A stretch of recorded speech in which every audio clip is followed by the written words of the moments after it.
And I want to backtrack a little bit because I want to go back to really the fundamental question of why is it that we have a gap, or what is your assessment of this gap that we have that requires a united effort from non-government workers. You're not a news journalist, but a high-tech communications professional to come in and help tell the story of Israel and help tell the story of what's happening. What did you and your colleagues from different companies who you mentioned you often compete with even, um, that you came together under a sense of unified mission? What was that? So I think that obviously we all reside in Israel, as I said before. Israel's our home. And I think just many of us, all of us, really have seen for years, whether it was before we moved to Israel, since we've lived in Israel, growing up in Israel, whatever the case may be for people, we've seen Israel be portrayed over and over again unfairly and inaccurately in the media.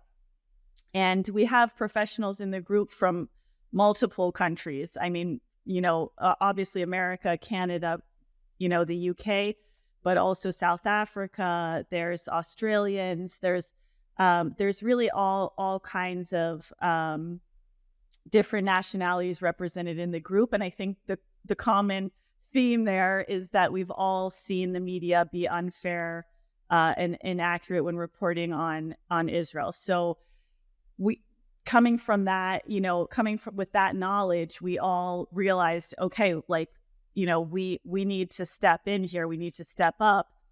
And I think the gap really is, I don't know, the ins and outs of the different agencies, government agencies, and what happened there, and, what might have been lacking or not, or I think there was a lot of confusion in the early days. I think that this blindsided everyone.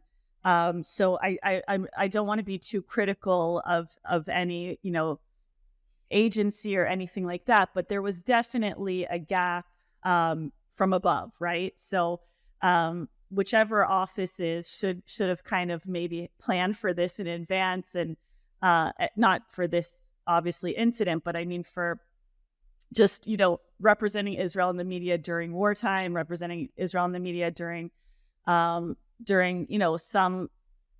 newsworthy event.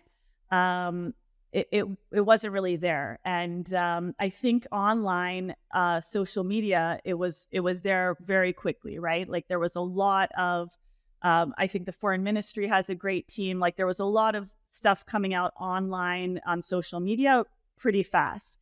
But when we're talking about kind of broadcast and written publications, that seemed to be, there wasn't one place where journalists could go and get a fixer. There wasn't one place where journalists could go and get interviews with families of the hostages. It was kind of whoever they knew they reached out to, and it was, on the go, on the fly. And that's kind of how it was. And now it's gotten a little bit more streamlined, right? Like you have a forum that represents the hostages' families, and they are helping with media for on that front. And then you have the government press office that I think over 2,000 journalists have come into Israel since this happened, which is a huge amount to deal with, right? And all those people want briefings, and all those people want access to B-roll footage and to interviews, and it's a lot of work. So again, I don't want to criticize too much, but I think there was just a lot of work, and it was like very fast, and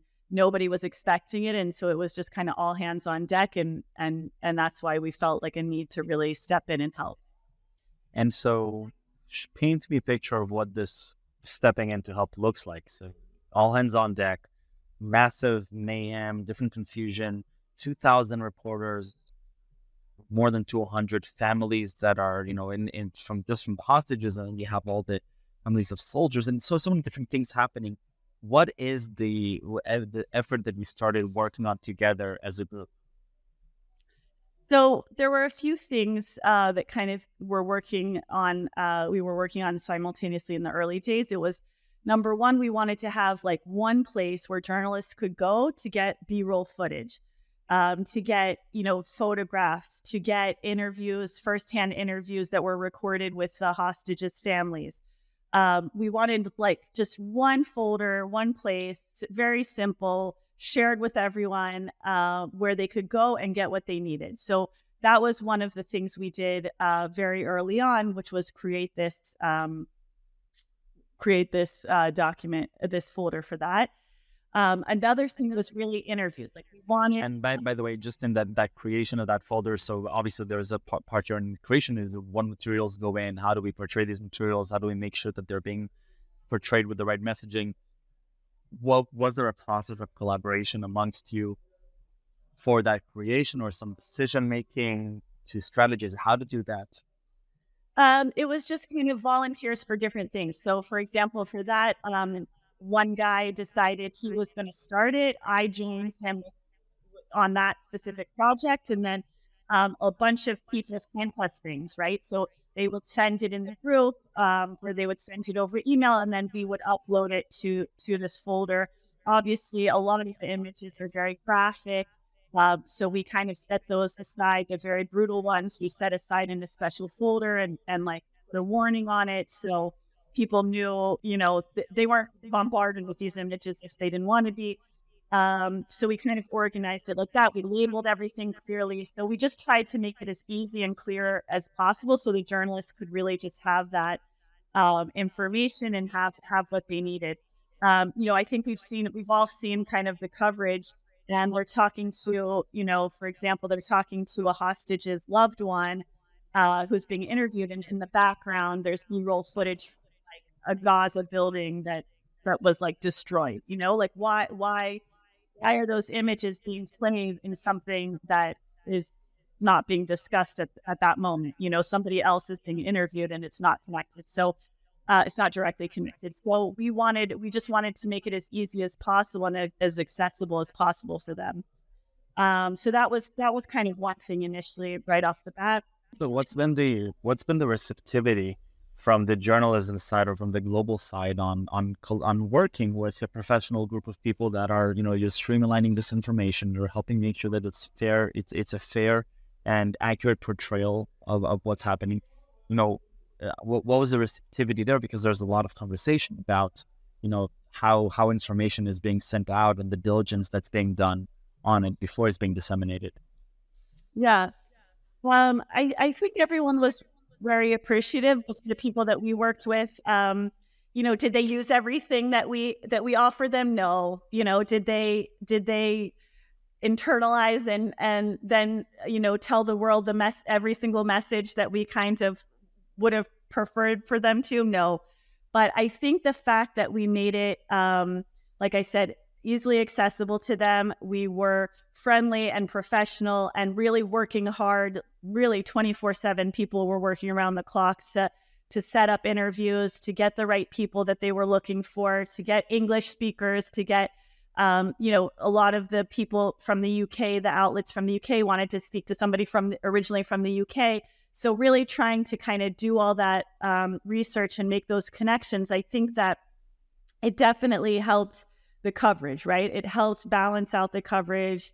Even now, we kind of had an example the other day, which was when Yocheved Lipschitz, I think her name is, the lady, the 85-year-old woman, hostage. So, she said a bunch of different things, and some outlets kind of ran with. They just focused in on like one specific thing that she said, which, could be construed as like, oh, Hamas terrorists that took them were great, and that's kind of what some of the outlets chose to focus on. And we really went back and tried to like explain to them and work with them and actually got a few of the pieces and the headlines changed after the fact, which is almost impossible, but it did happen. So, even after the fact, we're working to try and like correct things or change things. So, it's a big job, and it's not 100%. It's not even, it's not even 70% of the time. We don't get our wins, but every win is a big deal. And I think just trying to accurately portray the situation on the ground, like not, and not having it colored by by inaccuracies. And so I want to go back. First of all, I think it's wonderful, and I think that such an important part of what's happening here. So thank you for the great work that all of you are doing. I'm particularly curious about the notion of you all working together and coming together under the sense of mission. I think you mentioned, I'm some tech space is a highly competitive space. The communication space is a highly competitive space, and yet you mentioned that one of the things that that you find interesting here, and that I find inspiring, is the ability to come together during a time of struggle to put the day to day arena aside and align on a united sense of mission and purpose. Tell me, what was that like? How did you experience it? How do you see it? Yeah, I think we were all in it together, right? It's kind of I don't want to compare it at all to the army and people working together in the army, but I mean it's kind of like this media army, right? And so we all just had this shared goal and this shared purpose of portraying Israel fairly and accurately in the media, and really getting the stories of the hostages out there and their families, right? Like that was our number one goal from the beginning, which was like to tell the story accurately and to really like tell the stories, the personal stories, and let the world know who were these people and how their loved ones are suffering and all of that. So I think there was no like moment where we kind of got together and said, it just happened, and it was very organic, a very organic process, and we just had like a very clear mission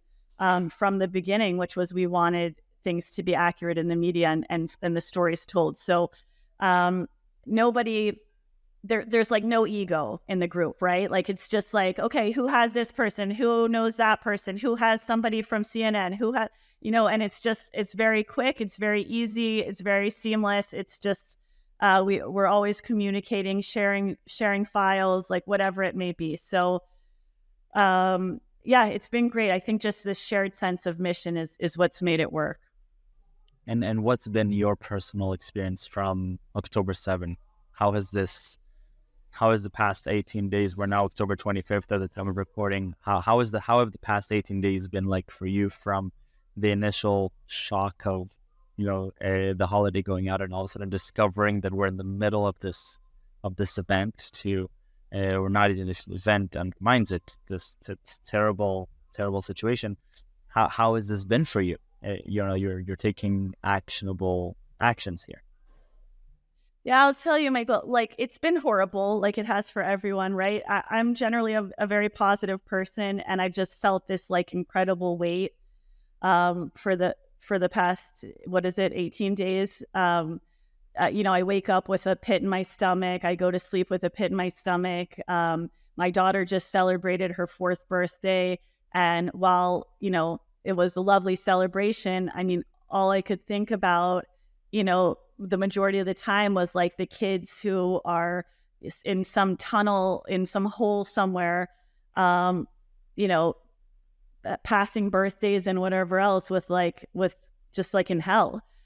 So it's horrible, but at the same time, I always try to kind of find the silver lining, and I think our little comms cabal group is just one very small indication of this. But I mean, there's just been unity among the people of Israel in every way, right? Like from, real estate agents finding people housing, to people cooking in a citizen's, kitchen, preparing in Tel Aviv, preparing like 5,000 meals for people in the South, and to donations, to, I mean, just everything, right? Like everything. And so I think that's kind of what I take away from it that's positive, is like this unity.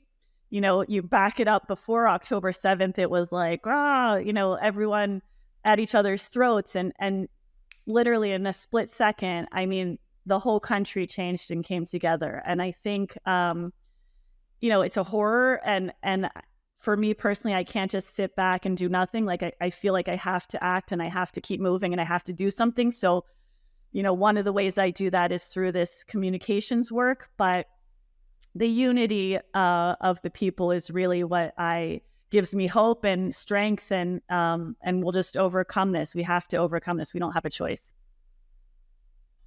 And Rachel, thank you so much for all this time and the effort and the energy and the beautiful work that you've been doing. And I love how you exemplify the both being so action oriented and taking matters into your own hands. I think that's really one of the things that I've been so inspired by here is how people in all around the country and the world have been coming together and saying, no, we see something that's wrong here and we're going to take action. We're going to do something about it ourselves.